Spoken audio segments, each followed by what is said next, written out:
बच्चों, आज हम स्कंदगुप्त की व्याख्या करेंगे। उसमें आए हुए कुछ गद्यांश हैं। जो गद्यांश की व्याख्या हम आज करने जा रहे हैं, मैं उसको आपको पढ़कर बता रही हूँ। परंतु इस संसार का कोई उद्देश्य है। इसी पृथ्वी को स्वर्ग होना है। इसी पर देवताओं का निवास होगा। विश्व नियंता का ऐसा ही उद्देश्य मुझे विदित होता है। फिर उसकी इच्छा क्यों न पूर्ण करूं? विजया, मैं कुछ नहीं हूँ, उसका अस्त्र हूँ। परमात्मा का अमोघ अस्त्र हूँ। मुझे उसके संकेत पर केवल अत्याचारियों के प्रति प्रेरित होना है। किसी से मेरी शत्रुता नहीं, क्योंकि मेरी निज की कोई इच्छा नहीं है। देशव्यापी हलचल के भीतर कोई शक्ति कार्य कर रही है। पवित्र प्राकृतिक नियम अपनी रक्षा करने के लिए स्वयं सन्नद्ध हैं। ये पूरा गद्यांश है जिसकी हम व्याख्या करेंगे। मैं पहले वीडियो में भी आपको बता चुकी हूँ कि व्याख्या किस प्रकार की जाती है। उसको मैं पुनः नहीं दोहराऊंगी। मैं सीधे व्याख्या पर आती हूँ। प्रस्तुत जो गद्यावतरण है वो जयशंकर प्रसाद द्वारा रचित स्कंदगुप्त नाटक के 5 अंक के दूसरे दृश्य से लिया गया है। यहाँ स्कंदगुप्त विजया के समक्ष अपने मनोभावों और विचारों को प्रकट कर रहा है। स्कंदगुप्त यहाँ पर अपनी मन की बात विजया के सामने रखता है और ये भी बच्चों ध्यान देने योग्य है कि ये उसका एक चरित्र का अंश भी है। व्याख्या में आप लिखेंगे कि जो स्कंदगुप्त कह रहा है विजया के समक्ष, वो अपने विचार जो रख रहा है वो इस प्रकार हैं कि वास्तविकता ये है कि स्कंद अपने आप को एक महान योजना का अंग मानता है। वह कर्तव्य पालक है और चाहता है कि कर्तव्य पालन के लिए अपना सब कुछ समर्पित कर दे। विजया 2 गुप्त रत्न ग्रहों का लोभ देकर स्कंदगुप्त को खरीदने का प्रयास करती है। ये एक प्रसंग है बच्चों जो मैं आपको बता रही हूँ कि उसने किस संदर्भ में, स्कंद ने किस संदर्भ में विजया को कहा। वह ये कहना चाहती है कि स्कंदगुप्त सारी दुनिया का बोझ लेकर क्यों कष्ट पा रहा है। वह क्यों नहीं अतुलित धन, वैभव आदि लेकर प्रेम पूर्वक और सुखी जीवन व्यतीत करने के लिए तैयार हो जाता। यहाँ देखो बच्चों, वो उसको समझाना चाह रही है, धन का प्रलोभन देना चाह रही है कि धन राशि ले ले और अपनी ज़िंदगी को चैन से जिए। विजया के इसी कथन का उत्तर स्कंद देता है और वो जो उत्तर देता है वो हमारे गद्यांश का एक हिस्सा है जिसकी हम व्याख्या कर रहे हैं। अब यहाँ देखिए, व्याख्या शुरू हो गई। स्कंदगुप्त कहता है, उसने क्या कहा गद्यांश में, परंतु ये संसार का कोई उद्देश्य है। इसी पृथ्वी को स्वर्ग होना है। ये पंक्ति उसने कही। अब हम इसकी व्याख्या कर रहे हैं। स्कंदगुप्त कहता है कि यह संसार किसी न किसी उद्देश्य से प्रेरित होकर बनाया गया है। भाई, ईश्वर ने अगर ये दुनिया बनाई है तो किसी उद्देश्य से बनाई होगी। ईश्वर ऐसे बिना उद्देश्य के निरुद्देश्य तो संसार का निर्माण कर ही नहीं सकता। इसलिए स्कंद कहता है कि यह संसार जो है ईश्वर ने किसी न किसी उद्देश्य से प्रेरित होकर बनाई है। परमात्मा ने संसार के विकास के लिए मानव की सृष्टि की है। मतलब ईश्वर ने मनुष्य को भी बनाया है ताकि इस संसार का, इस पृथ्वी का विकास हो सके। हमें इस पृथ्वी को स्वर्ग बनाने का प्रयास करना चाहिए। स्कंद ये कहना चाह रहा है कि हमें इस धरती को स्वर्ग के समान सुंदर बनाना चाहिए, क्योंकि ईश्वर ने इस सृष्टि का निर्माण तो कर दिया, लेकिन अब हमारी भी जिम्मेदारी बनती है कि हम इसको स्वर्ग जैसा सुंदर बनाएं। जब ये पृथ्वी स्वर्ग बन जाएगी तब इसी पर देवतागण आकर रहने लगेंगे, क्योंकि देवताओं का निवास स्वर्ग में माना जाता है। स्कंद ये चाहता है कि ये जो धरती है, पृथ्वी है, ये भी स्वर्ग बन जाए तो स्वतः ही देवता यहाँ पर आएंगे। लेकिन वास्तव में पृथ्वी का स्वर्ग होना और उस पर देवताओं का निवास होना, ये एक बहुत बड़ी बात है, क्योंकि ईश्वर ने विश्व निर्माण की प्रक्रिया में इस बात का ध्यान अवश्य रखा है। स्कंदगुप्त विजया को कहता है कि जब विश्व का नियंता अर्थात ईश्वर इस धरती को विशिष्ट बनाना चाहता है, यानी कोई अलग सी चीज़ बनाना चाहता है, यानी स्वर्ग बनाना चाहता है, तो फिर मनुष्य को इसमें क्या आपत्ति हो सकती है? क्योंकि ईश्वर ने, देखो बच्चों, ईश्वर ने तो बना ही दिया इस संसार को, और ये पृथ्वी बहुत सुंदर है, ये संसार बहुत सुंदर है, यहाँ की प्रकृति बहुत सुंदर है। पृथ्वी, नदी, नाले, तालाब, झरने, आप पूरा ब्रह्मांड देखें, बहुत सुंदर है। लेकिन जब ईश्वर ने अगर ये बना दिया तो मनुष्य को भी इसी स्वर्ग की तरह ही बनाए रखना है। इसमें मनुष्य को किसी भी प्रकार की आपत्ति नहीं होनी चाहिए। स्कंदगुप्त कहता है कि जब ईश्वर की इच्छा ही है तो मैं देवता बनकर पवित्र आचरण करता हुआ इस धरती और ईश्वर को प्रसन्न क्यों ना करूं? क्योंकि स्कंदगुप्त की इच्छा भी यही थी कि अगर मेरा चरित्र देवता के समान हो जाए, मैं उन्हीं की तरह आचरण करूं, उन्हीं की तरह सद्वृत्ति के मार्ग पर चलूं, तो ये धरती और ईश्वर दोनों प्रसन्न हो जाएंगे। क्योंकि ईश्वर इसलिए प्रसन्न हो जाएंगे कि उन्होंने धरती का निर्माण किया है, तो एक ऐसा व्यक्ति भी है जो इस सद्वृत्तियों के कारण, अपने सद्वृत्तियों और सद्विचारों के कारण इस पृथ्वी को वह स्वर्ग के समान बनाना चाहता है। और पृथ्वी भी देखो प्रसन्न हो जाएगी, क्योंकि जब हमारे विचार अच्छे होंगे तो हम कर्म भी अच्छा करेंगे, और जब हम कर्म अच्छा करेंगे तो उसका जो परिणाम है वो हमें सामने दिखाई देगा, वो बहुत अच्छा होगा। इसलिए यहाँ पर स्कंद यही कहता है कि मैं भी देवता बनकर पवित्र आचरण करता हुआ इस धरती और ईश्वर को प्रसन्न क्यों नहीं कर सकता। मैं कुछ भी नहीं हूँ। स्कंद यही कह रहा है गद्यांश में कि मैं कुछ भी नहीं हूँ, यानी मैं तो परमात्मा का एक अंश हूँ, एक जीव मात्र हूँ, क्योंकि परमात्मा ने ही मेरा निर्माण किया है। मैं स्वयं में कुछ नहीं हूँ, मेरी अपनी कोई पहचान नहीं है। अगर ईश्वर मेरा निर्माण नहीं करता तो मैं आज मनुष्य नहीं बनता और न ही मैं स्कंदगुप्त के नाम से जाना जाता। इसलिए स्कंद ये बात कह रहा है कि मैं कुछ भी नहीं हूँ, मैं तो उस परमात्मा के निर्माण का एक जीव मात्र हूँ, यानी ईश्वर ने जो मुझे बनाया है, मैं उस परमात्मा का एक अंश हूँ और उसी का ही एक असर हूँ। इसलिए उसकी इच्छा को पूर्ण करना मेरा परम कर्तव्य है।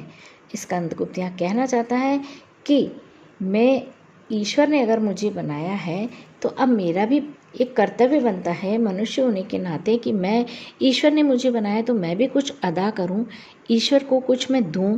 तो वो देना क्या होगा कि ईश्वर की जो इच्छा है उसे पूरी करना, अर्थात इस पृथ्वी को स्वर्ग बनाना। ये ईश्वर की इच्छा है और वही इच्छा स्कंदगुप्त की भी है। इसलिए वो अपने आचरण के द्वारा इस पृथ्वी को स्वर्ग बनाने की कामना करता है।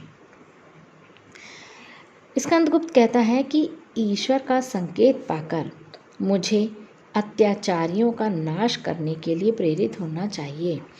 देखो बच्चों, वो अत्याचारियों का नाश करने के लिए प्रेरित होने की बात कर रहा है। जब तक इस पृथ्वी पर अत्याचारी रहेंगे, बुरे आचरण वाले व्यक्ति रहेंगे, तब तक ये पृथ्वी स्वर्ग नहीं बन सकती। आप ये भी देखिए, हमारे जो भी इतिहास है, अगर हम धर्म ग्रंथों को भी उठाएं तो भी यही है कि राम ने रावण का वध इसीलिए किया क्योंकि वो साधु संतों को मारता था, उनको यज्ञ हवन नहीं करने देता था। इसलिए यही चीज़ें कि यहाँ स्कंद भी यही कह रहा है कि जिस प्रकार से भी, जैसे राक्षसों का भी वध हुआ तो सारा राम राज्य वहाँ आया, सुख शांति हुई। सुख शांति होने का मतलब क्या होता है कि स्वर्ग होना। तो यहाँ पर भी स्कंदगुप्त यही कहना चाहता है कि ईश्वर का संकेत पाकर मुझे अत्याचारियों का नाश करने के लिए प्रेरित होना चाहिए। वास्तव में ईश्वर को भी मतलब ये कहना चाहता है वास्तव में ईश्वर जो भी मुझे प्रेरणा देता है वही कार्य मुझे संपन्न करना चाहिए। यानी मेरी अंतरात्मा, मेरा मन जो कार्य करने के लिए प्रेरित कर रहा है वो मैं मानता हूँ कि ईश्वर मुझे प्रेरणा दे रहा है। इसलिए स्कंद कहता है कि मुझे भी, मेरा भी परम कर्तव्य यही बन जाता है कि मैं भी इसी प्रकार ईश्वर की प्रेरणा से जो मुझे कार्य मिला है मैं वो संपन्न करूं। वो कहता है स्कंद, मेरी व्यक्तिगत सफलता न तो किसी व्यक्ति से है और न किसी समुदाय से। मतलब यदि वो शत्रुओं का नाश करके यदि सफल होता है तो उसका श्रेय वो स्वयं नहीं लेता। देखो बच्चों, ये स्कंदगुप्त की एक विशेषता है, उसका बड़प्पन है। वो ये कह रहा है कि मेरी व्यक्तिगत सफलता ना तो किसी व्यक्ति से है और न किसी समुदाय से। मुझे न तो धन की आवश्यकता है और न वैभव की। वो निर्लिप्त है, वो किसी में भी लिप्त नहीं है, वो मोह माया के बंधन से छूटा हुआ है, केवल वो देश सेवा करना चाहता है। इसलिए स्कंदगुप्त देखो बिल्कुल स्पष्ट ये कहता है कि मुझे ना तो धन की आवश्यकता है और ना ही वैभव की। मेरी निजी कोई इच्छा नहीं है, उसकी स्वयं की कोई इच्छा नहीं थी। वो आगे कहता है, मैं देख रहा हूँ कि संपूर्ण विश्व में हलचल मची हुई है। इस हलचल के पीछे भी ईश्वर की कोई शक्ति कार्यरत दिखाई देती है, क्योंकि अगर इस संसार में कुछ भी हो रहा है, अच्छा बुरा कुछ भी हो रहा है, उसके पीछे क्या है? ईश्वर के द्वारा रची गई ये जो सृष्टि है उसी के द्वारा रची गई ये घटना है। इसलिए वो खुद कहता है कि मैं देख रहा हूँ संपूर्ण विश्व में हलचल मची हुई है। बच्चों, एक चीज़ आज ये बहुत ध्यान देने वाली है कि स्कंदगुप्त नाटक में आई हुई ये गद्यांश वर्तमान में कितना समीचीन है। क्योंकि देखो, इस समय संपूर्ण विश्व में हलचल मची हुई है। वहाँ तो वो राजनीतिक घटना थी स्कंदगुप्त की, लेकिन आज हम देखें तो वर्तमान में कोरोना काल जो चल रहा है उससे संपूर्ण विश्व त्रस्त है। लेकिन इस हलचल के पीछे भी ईश्वर की कोई शक्ति कार्यरत दिखाई देती है। तो इसके पीछे भी कोई ना कोई शक्ति है। वहाँ तो स्कंदगुप्त एक राजनीतिक बात हो गई, लेकिन हम वर्तमान संदर्भ में भी अगर हम इसे देखते हैं तो हम ये मान के चलते हैं कि ईश्वर का इसमें हाथ है। वो कोई ना कोई शक्ति है जो इसके पीछे कार्य कर रही है। इसके पीछे वो क्या मंशा हो सकती है ईश्वर की, वो ऊपर वाला ही जानता है, प्रभु जानते हैं। लेकिन अब आगे स्कंद कहता है, मुझे ऐसा लग रहा है कि इस धरती पर जो भी कुछ घटित हो रहा है वह प्राकृतिक नियमों के अनुसार ही हो रहा है। बच्चों, ये देखो, प्रकृति का नियम है परिवर्तन। परिवर्तन प्रकृति का शाश्वत नियम है, इसलिए अच्छा भी होता है बुरा भी होता है। इसलिए स्कंदगुप्त ये कह रहा है कि धरती पर जो भी कुछ घटित हो रहा है, जो भी घटनाएं घट रही हैं, वो प्राकृतिक नियमों के अनुसार ही हो रही हैं। प्राकृतिक नियम अपने आप में पवित्र होते हैं और वे अपनी रक्षा स्वयं कर लेते हैं। अब स्कंदगुप्त ये बताना चाहता है कि संसार का निर्माण जिस ईश्वर ने किया है उसकी इच्छा के विपरीत कोई भी व्यक्ति कुछ नहीं कर सकता। प्रभु की इच्छा के बिना कोई व्यक्ति कुछ नहीं कर सकता। जैसा प्रभु ने लिख दिया, आपके नसीब में लिख दिया, आपके कर्मों में लिख दिया, आप वही कर्म करेंगे। आपके कर्म में अगर निर्माण करना लिखा है तो आप निर्माण करेंगे। आपकी अगर कर्मों के द्वारा ईश्वर विध्वंस कराना चाहता है तो आप विध्वंस करेंगे। इसमें व्यक्ति कोई कुछ नहीं कर सकता। लेकिन जो भी कुछ घटित होता है सब उसी की इच्छा का परिणाम है, यानी ईश्वर की इच्छा का परिणाम है। ऐसी स्थिति में ना तो कोई मनुष्य दावा कर सकता है कि वह घटनाओं और कार्यों के मूल में है, और वो ना ही ये सिद्ध कर सकता है कि जो कुछ होता है वह सब उसी के द्वारा किया जाता है। वही जो अभी बच्चों मैंने आपको समझाया कि ऐसी जब स्थिति आ जाती है, विपत्ति की स्थिति आ जाती है, तो व्यक्ति ये नहीं कह सकता कि ये घटनाओं और ये जो भी कार्य कर रहा हूँ मैं उसके मूल में, उसके जड़ में मैं ही हूँ। वो ये सिद्ध नहीं कर पाता है, क्योंकि जो कुछ भी हो रहा है वह सब उसी के द्वारा किया जाता है, अर्थात ईश्वर के द्वारा किया जाता है। जो लोग ऐसा मानते हैं वे अपने आप को धोखा देते हैं और निश्चित रूप से किसी भ्रम के शिकार है। कोई भी व्यक्ति अगर अपने आप को सर्वेसर्वा मान लेता है, अपने आप को पूर्ण समझता है, किसी भी कर्म के प्रति अगर कोई भी कर्म करता है अच्छा या बुरा, उसके प्रति अगर वो अपने आप को ही मान लेता है कि मैं ही हूँ, जहाँ मैंपन आ जाता है वो किसी न किसी भ्रम का शिकार हो जाता है। स्कंदगुप्त विश्व नियंता की शक्ति में विश्वास रखता है, क्योंकि देखो बच्चों, ये विश्व प्रसाद के जो भी नाटक हैं वो देशभक्ति से उत्प्रोत हैं। यहाँ पर भी स्कंदगुप्त ऐसा पात्र है जो अपने देश के प्रति, अपनी माटी के प्रति समर्पित है और वो विश्व नियंता की शक्ति में विश्वास करता है। हमारी भारतीय संस्कृति है कि हम विश्व नियंता यानी ईश्वर के प्रति हम विश्वास रखते हैं, तो वही स्कंदगुप्त भी यहाँ पर ईश्वर की शक्ति में विश्वास करता है और परमात्मा की इच्छा का आदर करते हुए उसी के संकेतों के अनुसार कार्य करता है। प्रकृति के नियमों और प्राकृतिक शक्तियों के विपरीत जाना स्कंदगुप्त के बस की बात नहीं है। देखो बच्चों, मनुष्य भले ही कितना भी दंभ क्यों ना करे, लेकिन वह हर स्थिति में प्राकृतिक शक्ति यानी परमात्मा यानी प्रभु के हाथ का खिलौना मात्र है। प्रभु खिलौना मात्र है, प्रभु हमको चला रहा है, हम उसकी कठपुतलियाँ हैं, धागा उसके हाथ में है, वो जैसा नचाना चाहेगा हम वैसे नाचेंगे। इसलिए स्कंदगुप्त भी यही बात कहता है कि हम परमात्मा के हाथ के खिलौने हैं।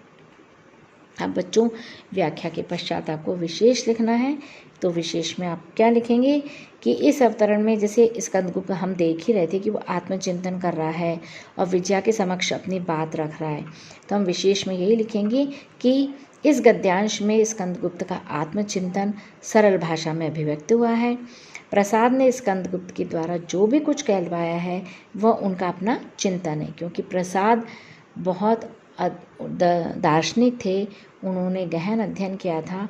आप कामायनी उसका एक बहुत अच्छा उदाहरण है। इसलिए यहाँ स्कंदगुप्त के द्वारा जो भी कहलवा रहे हैं वो उनका खुद का अपना चिंतन है, क्योंकि प्रसाद का नियतिवादी दृष्टिकोण स्पष्ट है।